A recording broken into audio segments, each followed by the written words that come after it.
This is the Big O Show. This is the Big O Show. Yes, sir. There he is, Anthony Chiang, ready to rock and roll with us here on the program in our Liquor Split Miami Heat report. How you doing, my man? How you feeling? You feeling good? Doing good, Big O. Back in Philly, like I never left. Yes, exactly. Did Kyle Lowry's hamstring make the trip with you guys? He is here. He will not play. Obviously, he's been ruled out for Game 6. But he is here. He's obviously from Philly. The team thinks that just having him here on the bench helps them. Just he was leading huddles during Game 5.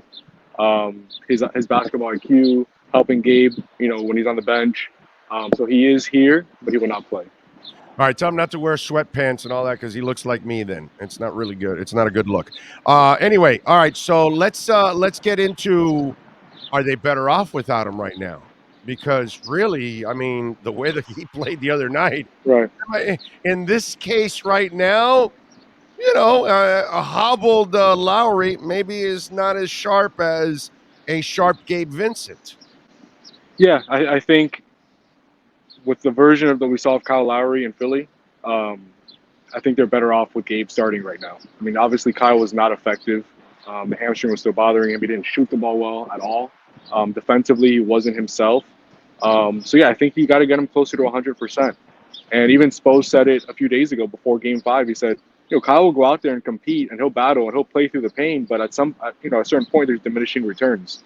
So I think the Heat knows that. I think Kyle realized that by trying to go out there and seeing kind of how much he struggled.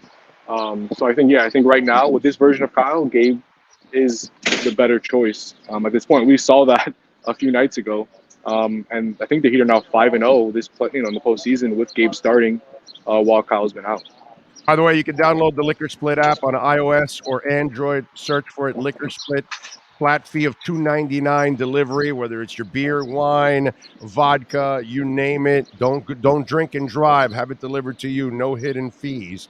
Liquorsplit.com or go to your favorite app store and download the Liquor Split app. All right, Anthony, I was laughing at everybody thinking that Duncan Robinson was the answer and everything else that was going on with three-point shooting and all that. And I came out really strong on it. I said, you guys are lost. It's all about defense. The defense will trigger the offense and will level everything off. Was there a wake-up call? Because we have now watched them play. And here's my theory also, Anthony. I don't think they had a lot of desperation and play great defense like they were throughout the season in the last 10 to 20 games of the season. They were kind of coasting almost, and they kind of let up. And in this series, we hadn't really seen Heat defense.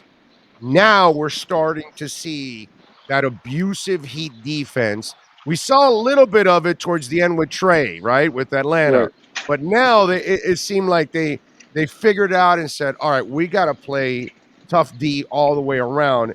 And that really, it wasn't so much a three-point shooting. It was the defense that changed everything in that last game. Do you feel that this was something of maybe the start of something for them on the defensive side of the court here in the playoffs? Yeah, I mean, the three-point shooting was better, but it wasn't outstanding. I mean, it was just closer to their average, which is kind of what they needed, right? I mean, they can't shoot 20% from three all the time. But defensively, I mean, they've been a really good defensive team all season. They've had a few lapses in the playoffs, but for the most part in the playoffs, they've been really good defensively too. But I think the adjustments they made entering Game 5 are really the biggest difference. They didn't switch as much. Bam spent more time on Joel, which you and I talked about. We needed to happen. Bam spent more time on Joel. He didn't. Those soft switches were small. But I was worried about foul trouble. But he did a great job. Yeah. To his credit, when he would challenge shots, he made sure he made have a presence, but didn't get too aggressive to get too close and put himself at risk. So you can tell that he was thinking about how exactly to defend Embiid. Yeah. It wasn't just naturally aggressively going after him.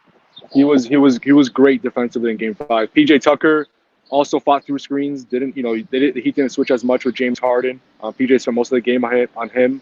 And then they moved Jimmy to guard Tyrese Maxey. Jimmy's spent most of the series on Tobias and switching on to other guys. They said, we're going to try to stop Tyrese. put Jimmy on him, and it worked. So I think those adjustments really were key. We'll see what Sixers have, in their pocket tonight for Game 6. I'm sure they'll make some adjustments back, but I think that was really interesting because the Heat are known to switch.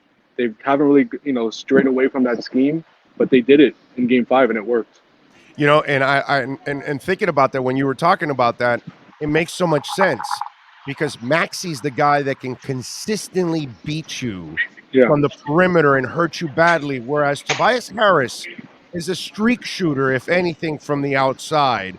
That he's got to be on a roll to really do some damage on the outside because he's really more of an inside-outside player, not really a pure shooter. So why not take out the pure yeah. shooter and take your chances that Tobias isn't going to get hot all of a sudden from Right. outside. And Tobias is he's a good spot up shooter and he scores a lot in the post, post ups. Right. And you put Max. Max is a big body. He could, is Max a better defender than Jimmy? No, obviously not. But he's a big enough body where he could hold his own, I think, against Tobias in the post and at least bother him a little bit. But I think moving Jimmy to Tyrese made a lot of sense. I didn't even think about it before that game, but it made a lot of sense. Yeah. And it worked to shut down Tyrese, at least for one game. Yeah, there's a reason why Spo's a hell of a coach, right? He's a pretty good coach. Yeah. Yeah, dude. Okay, so let me ask you, why not Caleb Martin instead of Duncan Robinson? Because, man, I know he's a great kid and all that, but he's a weakness on defense and he's so incomplete on offense, whereas Caleb can do it all. And I saw that there were a couple minutes for Duncan, not that impressive. Caleb Martin is the guy that I would like to see more because I think he fits more. Now, is it because he's not 100%? Is there something going on there? Or why do you think he chose to give Duncan a little more minutes than Caleb? Not that it really, in the end, would make much of a difference. Right. But And I don't have the box score in front of me, but I think they played like similar minutes pretty much off the bench. But I would say I think it's because they wanted to, with the shooting struggles the last two games, they wanted to see if they can get a spark from Duncan. Obviously, he made 1 3. He didn't provide that big of a spark, but they wanted to try it out at least, give him a few minutes. And I think they need to. They know they need to improve the spacing around Jimmy because they're really making it tough on the Heat shooters. So I think Spo wanted to put an extra shooter in the rotation. Again, it didn't matter in the end. Duncan really didn't do much. He made 1 3. But I wouldn't be surprised if we see Duncan again tonight. For the same reason, I think they want to make sure they put maybe an extra shooter out there, so they don't have the same issues they had in Games 3 and Game 4. you sense that these guys want to finish it tonight? Oh yeah, I think so. I think they, again, Boston Milwaukee I thought was going 7, but now with Milwaukee winning in Boston, that series could end in 6. I mean, they're going back to Milwaukee. Bucks could take care of business, so the Heat, I think they gotta try to finish this off tonight, so that way the Bucks don't have that rest advantage for the next series if the Bucks are able to finish it up tomorrow. Who the hell has green hair, bro? I mean, give me a break. You get what you Marcus deserve. Smart. Yeah, Marcus wasn't very smart with the ball at the end there, and that happens because you're a goofball with green hair, bro. Come on, you get what you deserve. Green hair. Who wants green hair? Come on.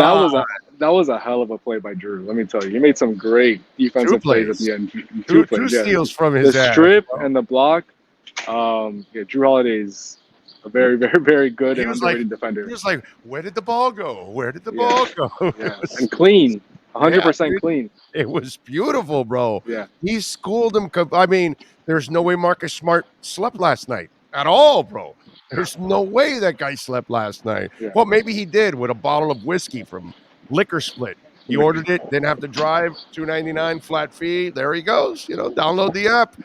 Anthony, as always, my brother, I appreciate you. What are you working on the Herald so folks can check you out before game time, my friend? Yeah, so I have a lot of people passing by saying hi to me. Yesterday I wrote a story on just how great Jimmy's been in the playoffs.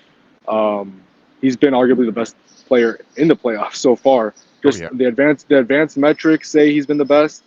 You look at even just the regular standard box score stats say he's been one of the best. He's really elevated his game to another level. Again, for the second time in 3 years in the postseason. So Check that out. And then tonight we'll always have all the game coverage, takeaways, game story, and a column from Greg Cody. So just go to MiamiHerald.com where we got you covered. It's all about Jimmy Verhage or Carter Butler, however you want to do it. But those are the two money men right now for those two popular names. Two popular names right now. Those are the two money men right now, man. Follow him on Twitter and Anthony_Chiang. Catch his work at the Miami Herald, and please subscribe to the Miami Herald and support all the great writers there that they've got in the Herald. Appreciate you, my brother. We'll catch up next week. Thanks, Big O. Appreciate it. You got it. There you go. Anthony Chiang and our liquor split.